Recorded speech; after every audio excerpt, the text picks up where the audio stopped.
Selamat pagi anak-anak. Pagi, Bu. Gimana kabarnya hari ini? Sehat? Sehat. Masih semangat? Masih. Oke, Ibu akan cek kehadirannya dulu ya. Sefrian Rulis, Masih, Bu. Neni, Hadir, Bu. Maria Abdian. Hadir. Oke, karena sudah hadir semua, kita awali terlebih dahulu dengan berdoa. Siapa yang mau pimpin berdoa? Maria Abdian. Ayo, siapa? Saya. Ya, Neni maju ke depan. Oke, siap gerak. Berdoa mulai.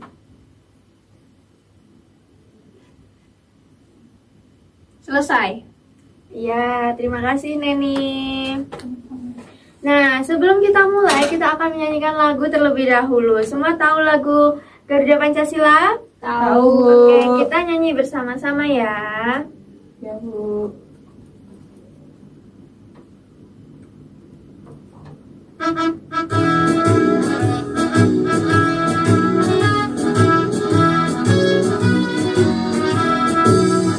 Garuda Pancasila, akulah pendukungmu. Patriot proklamasi, sedia berkorban untukmu. Pancasila dasar negara, rakyat adil makmur sentosa. Pribadi bangsaku, ayo maju, maju, ayo maju, maju, ayo maju, maju. Oke, setelah bernyanyi, sekarang kita akan mulai pembelajaran. Tapi sebelumnya, Ibu mau tanya, di pertemuan sebelumnya kalian belajar tentang apa? Pekerjaan. Kemudian, Kegiatan ekonomi. kegiatan ekonomi. Oke, nah, Tiga dimensi. oke, 3 dimensi. Nah, kalau di pertemuan hari ini kita akan belajar tentang berbagai macam pekerjaan, tapi khususnya pada bidang yang berhubungan dengan sosial dan budaya.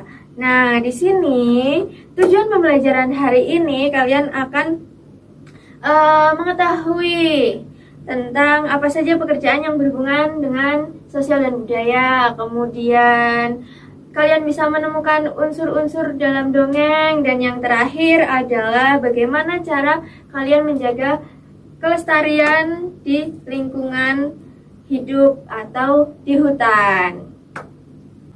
Oke, sebelum mulai pembelajaran yang utama, kita akan melakukan tepuk fokus dulu biar kalian tambah fokus. Nanti Ibu mencontohkan, kalian mengikuti. Tepuk fokus.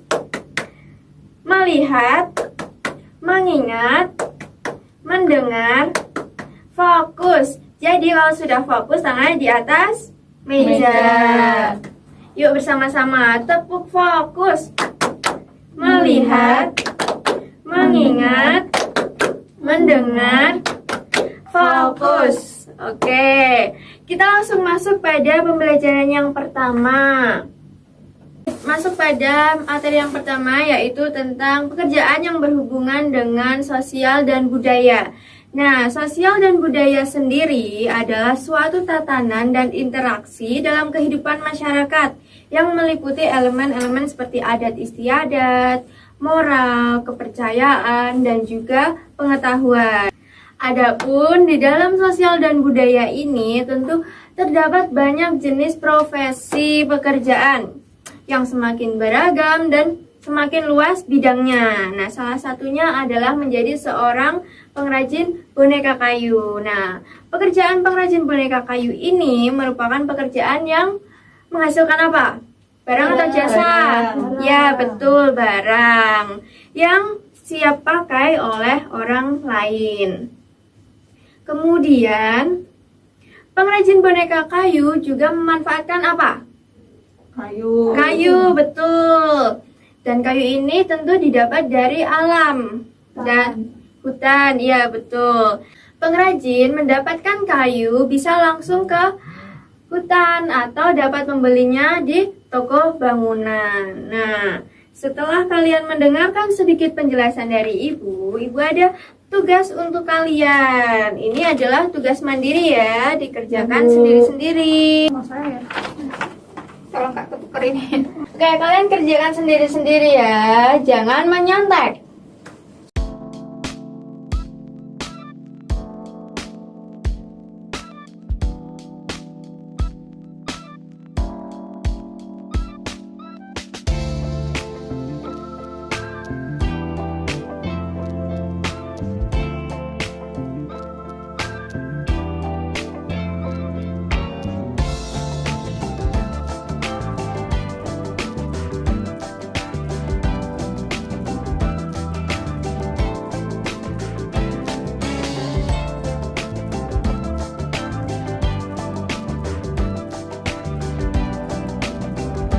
Sudah selesai semuanya? Sudah. Oke, perwakilan salah satu bisa mengumpulkan ke depan.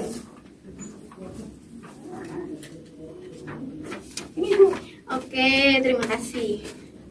Nah, selanjutnya dari pengrajin boneka kayu tersebut, ada yang tahu salah satu boneka kayu yang sangat terkenal adalah boneka kayu apa? Pinocchio. Iya, betul, Pinocchio.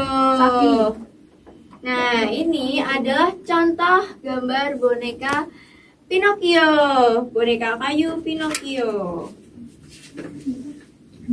Nah, siapa yang tahu boneka Pinocchio ini dapat menjadi sebuah media untuk apa?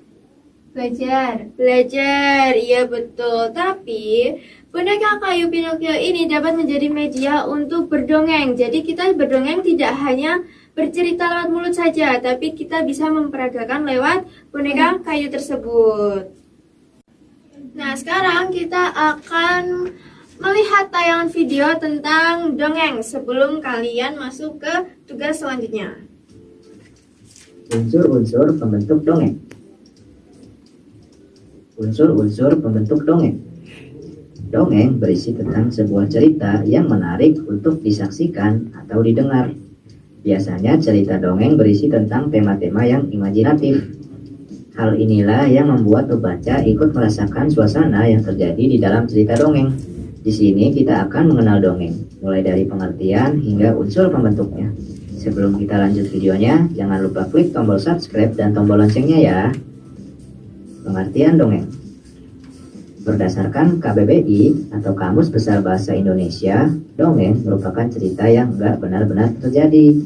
Dongeng sendiri merupakan bentuk karya sastra lama yang sudah ada sejak zaman dahulu. Biasanya pengarang dongeng gak dapat dikenali, mungkin karena dongeng merupakan bentuk cerita turun-temurun. Meski kejadian pada dongeng terkesan seperti kejadian nyata, tetapi pada dasarnya dongeng hanyalah cerita fiksi yang imajinatif. Biasanya dongeng menceritakan tentang binatang dan tumbuhan yang bisa berbicara seperti manusia. Meski termasuk ke dalam cerita fiktif dan imajinatif, dongeng tetap bisa menghibur pendengar dan pembacanya. Selain itu, di dalam cerita dongeng terdapat banyak pesan moral yang dapat dipelajari. Maka dongeng bisa dijadikan sebagai media yang efektif untuk belajar tentang nilai-nilai kebaikan. Unsur-unsur dalam dongeng. Berikut ini unsur-unsur yang ada di dalam sebuah cerita dongeng. 1. Tema, yaitu gagasan atau ide utama dalam sebuah dongeng. 2. Latar, yaitu keterangan tentang suasana waktu dan ruang saat terjadinya peristiwa. 3. Alur, yaitu peristiwa yang terjadi dalam sebuah dongeng. 4. Tokoh, yaitu pelaku yang ada di dalam cerita dongeng. 5. Penokohan, yaitu penampilan dan watak dari masing-masing tokoh yang ada di dalam cerita dongeng. 6. Amanat, yaitu pesan yang ingin disampaikan oleh pengarang dongeng kepada pembaca atau pendengar. Nah kids, itulah unsur-unsur dalam membuat sebuah dongeng. Bisa memperhatikan beberapa unsur tersebut. Oke, setelah kita memperhatikan video tersebut, ada yang tahu apa isi dari video tersebut? Tentang dongeng. Oke, tentang dongeng. Kemudian Unsur-unsur. unsur-unsur. Nah, di sini Ibu sudah menyiapkan sebuah teks bacaan berupa dongeng tentang Pinocchio. Ibu akan membagikannya dan ini juga sebagai tugas mandiri kalian. Kalian mengerjakan sendiri-sendiri, tidak boleh menyontek.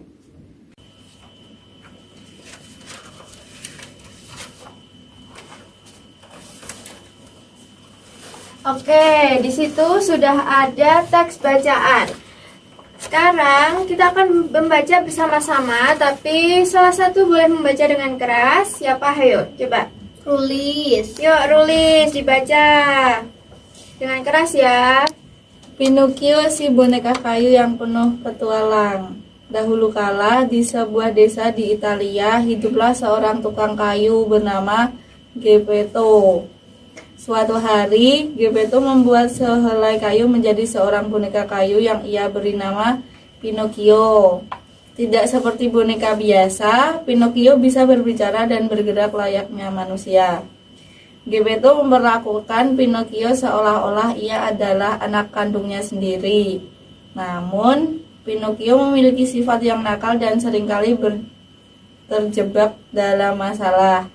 Ia seringkali berbohong dan menghindari tanggung jawabnya. Geppetto yang bijaksana mencoba mengajari Pinocchio untuk menjadi anak yang baik dan jujur. Namun, Pinocchio masih seringkali jatuh dalam godaan. Suatu hari, Pinocchio bertemu dengan seorang kriket bijaksana yang memberikan nasihat-nasihat berharga. Namun, Pinocchio mengabaikan nasihat kriket dan memilih untuk mengikuti teman-teman nakalnya, terutama si rubah dan si kucing, yang mengajaknya untuk berpetualang.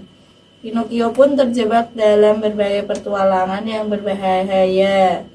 Ia ditipu oleh para penipu, terperangkap dalam rumah boneka yang ternyata adalah perangkap, dan bahkan hampir menjadi kayu bakar dalam tungku besar. Setiap kali ia berbohong atau menghindari tanggung jawabnya, hidungnya yang panjang akan bertambah panjang, menjadikannya peringatan bahwa ia harus berubah.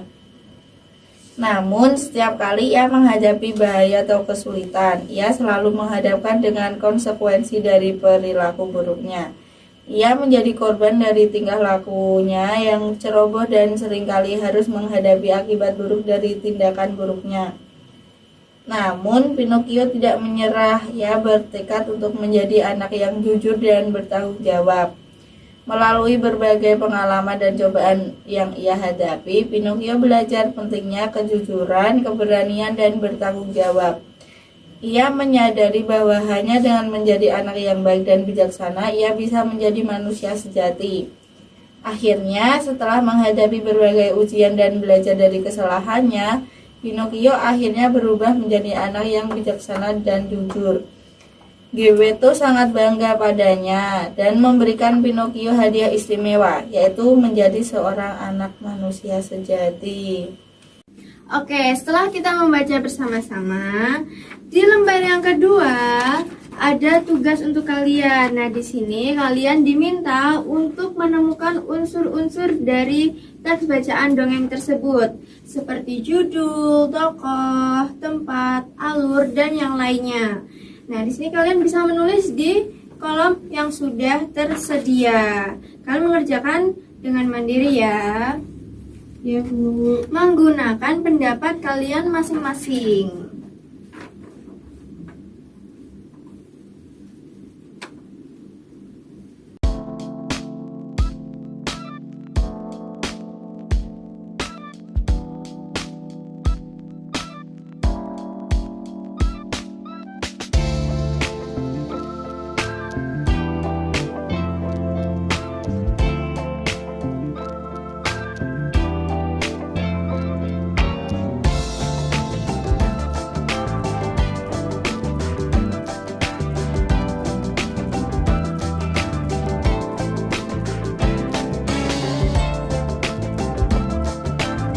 Sudah selesai? Belum, Bu. Oke, 5 menit lagi ya. Ya. Ayo, Nani tidak boleh mencontek. Wah.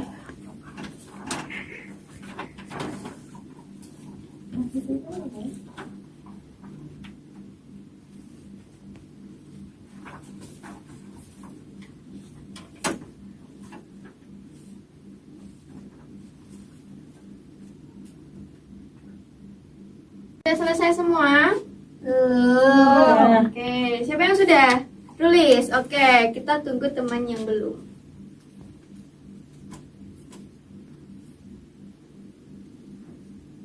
Dah.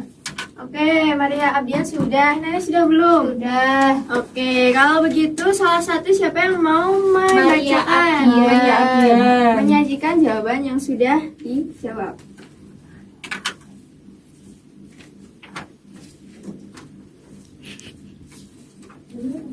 Oke, menurut Maria Abdian judulnya apa? Pinocchio si boneka kayu yang penuh petualang. Tuh, kemudian tokohnya? Geppetto, Pinocchio, si rubah, si kucing, kriket, dan para penipu. Sifat tokohnya apa? Gimana? Geppetto baik hati, Pinocchio suka berbohong, si rubah si kucing nakal. Oke, ada yang berbeda jawaban dengan Maria Abdian? Enggak. Oke, sama semua ya. Lanjut, tempatnya di mana? Di desa Itali. Di desa Itali. Ada yang berbeda? Hutan. Oke, hutan. Tidak apa-apa. Kemudian, awal cerita dari dongeng tersebut apa? Geppetto membuat boneka kayu. Bernama Oke. Pinocchio. Bernama Pinocchio. Kemudian di akhir cerita, bagaimana? Pinocchio berubah menjadi manusia yang jujur dan bijaksana. Oke. Kemudian yang terakhir adalah pesan moral. Apa yang didapat Maria Abdian dari cerita dongeng tersebut? Kita sebagai manusia penting untuk jujur, bertanggung jawab, dan juga berani. Oke, luar biasa. Boleh duduk. Ada yang berbeda dengan Maria Abdian? Enggak. Sama semua ya. Oke, tepuk tangan dulu. Nah, biar kita tambah semangat lagi, kita mau tepuk semangat. Ada yang tahu tepuk semangat? Enggak. Oke, Ibu akan mencontohkan, nanti kalian mengikuti. Tepuk semangat. Semangat. Semangat. Yang keras ya. Tepuk semangat. Semangat. Semangat. Oke. Kita lanjut. Kalau tadi kita sudah belajar tentang dongeng Pinocchio. Nah, di boneka Pinocchio ini menggunakan apa tadi? Kayu. Sebagai bahan utamanya. Nah, sekarang kita akan melihat tentang keadaan hutan di Indonesia. Oke, sekarang kita akan belajar tentang dampak penebangan hutan secara liar. Kalian dapat memperhatikan video tersebut ya. Ya, Bu. Indonesia memiliki hutan yang sangat luas. Berbagai makhluk hidup ada di hutan Indonesia yang berisi bermacam-macam binatang dan tumbuhan. Tapi sekarang ini hutan di Indonesia semakin sempit karena adanya kebakaran hutan, bencana alam, dan penebangan hutan secara liar. Penebangan hutan secara liar menjadi salah satu penyebab hutan di Indonesia semakin sempit. Penebangan hutan ini dilakukan untuk mengubah hutan menjadi perkantoran, pemukiman, pabrik, ataupun pusat perbelanjaan. Penebangan hutan secara liar yang dilakukan terus-menerus dapat merusak lingkungan, di antaranya hilangnya kesuburan tanah, turunnya sumber daya air,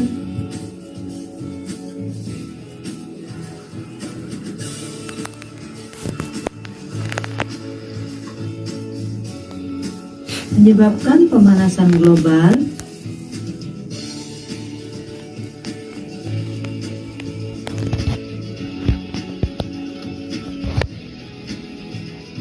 hilangnya habitat hewan dan tumbuhan di dalam hutan,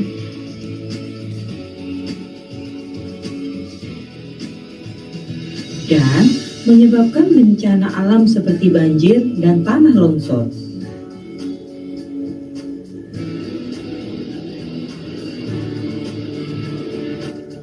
Dengan adanya kerusakan-kerusakan yang disebabkan oleh penebangan hutan secara liar, maka sebaiknya kita harus menjaga kelestarian hutan kita. Berikut ini beberapa cara yang harus kita lakukan agar kelestarian hutan kita dapat terjaga.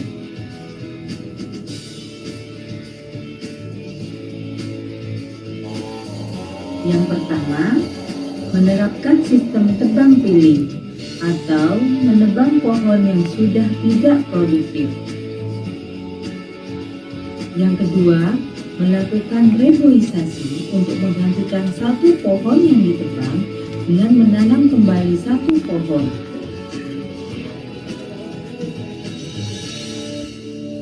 Yang ketiga, menggunakan hasil hutan secara bijaksana dan tidak berlebihan.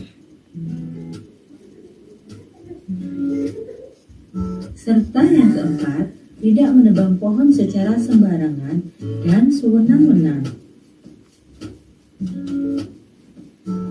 Yuk teman-teman, kita jaga hutan kita agar tidak ada lagi hutan yang rusak akibat penebangan hutan secara liar.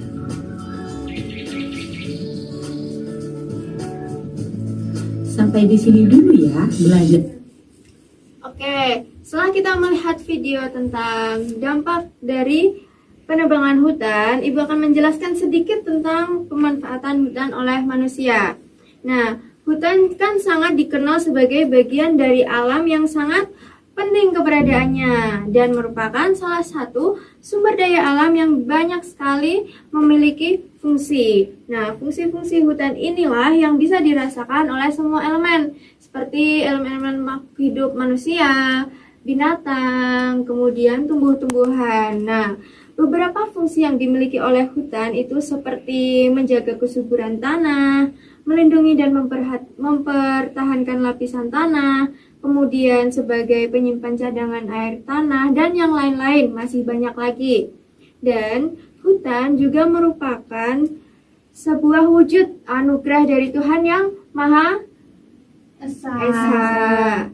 Karena adanya hutan inilah kita dapat merasakan keseimbangan alam di bumi yang semakin lama yang kita rasakan semakin panas. Nah, maka dari itu manusia di sini bertugas untuk mengelola bumi dengan baik, betul sekali, dengan baik, dapat memanfaatkan potensi yang dimiliki oleh hutan agar bisa menjadi sesuatu yang bermanfaat bagi semuanya.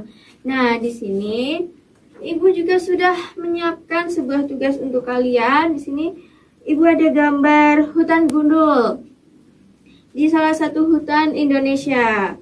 Nanti kalian dapat menyebutkan apa sih penyebab hutan gundul, kemudian apa dampak hutan gundul pada lingkungan, dan yang terakhir adalah kalian sebagai manusia memiliki kegiatan nyata apa yang dapat dilakukan untuk mencegah hutan yang semakin gundul. Nah, ini dapat kalian kerjakan bersama teman sebelah kalian. Kalian dapat berdiskusi ya. Oke, Ibu beri waktu 10 menit untuk mengerjakan.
Oke, sudah selesai semua belum? Belum. Oke, 5 menit lagi ya. Kalian bisa berdiskusi dengan teman sebelah.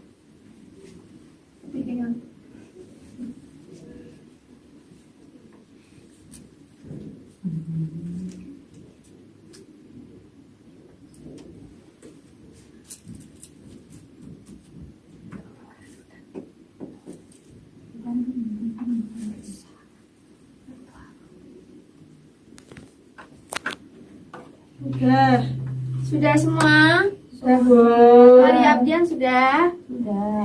Oke, kalau begitu kalian bisa kumpulkan ke depan. Salah satu bisa mengumpulkan punya teman.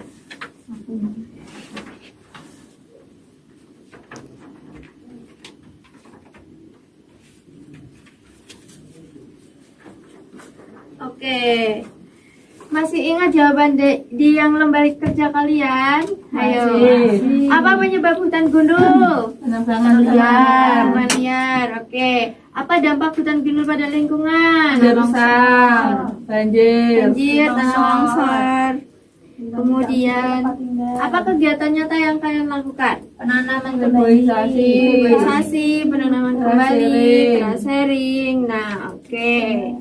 Setelah ini, untuk yang terakhir, kalian akan mengerjakan sebuah instrumen evaluasi. Yang ini, kalian tidak boleh mencontek, tidak boleh bekerja sama. Kalian mengerjakan secara mandiri dan individu. Nanti yang mencontek, Ibu kasih hukuman.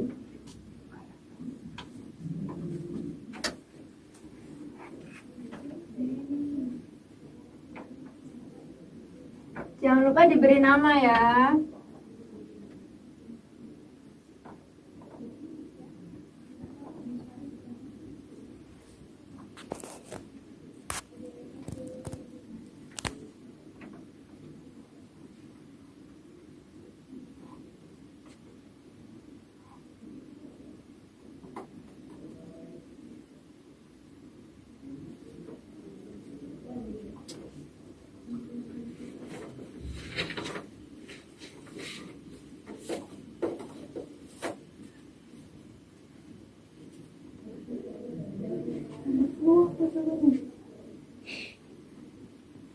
Ayo, tidak boleh mencontek, tidak boleh bertanya kepada teman sebelahnya. Ini adalah tugas individu.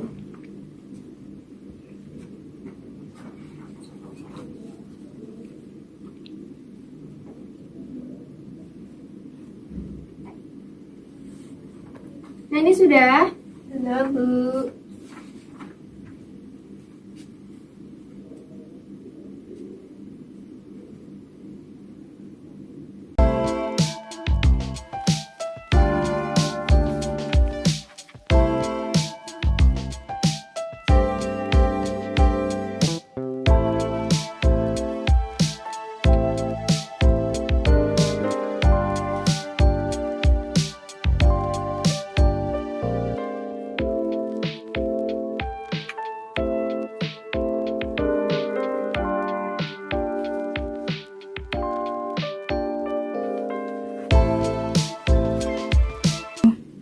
Oke, sudah selesai semua? Sudah. Nah, yang sudah bisa dikumpulkan ke depan ya. Iya, Bu. Bentar, Bu. Oke, terima kasih. Terima kasih. Neni? Yes, bentar Bu. Neni sudah? Sudah Bu. Ya, dikumpulkan. Terima kasih. Oke, karena kalian sudah mengerjakan soal evaluasi dan ini menjadi soal yang terakhir untuk kalian. Sekarang Ibu mau tanya nih, hari ini kalian belajar tentang apa aja? Tentang kerajinan kayu. Kerajinan kayu, kemudian Hutan. hutan, kemudian Merawat hutan. bencana alam, cara melewat hutan, kemudian Cerita. cerita apa? Cerita pendek tentang dongeng. Dongeng. Dongengnya tentang apa? Pinocchio. Iya, betul. Nah, karena pembelajaran kita hari ini sudah selesai, maka kita cukupkan dulu pembelajaran kita hari ini. Namun sebelum kita tutup, ada yang mau pimpin berdoa? Neni. Yuk, Neni maju. Neni lagi. Masa saya lagi Bu? Gak apa-apa, kan diawali doa sama Neni, diakhiri juga berdoa bersama Neni. Yuk, pimpin. Siap, gerak berdoa mulai.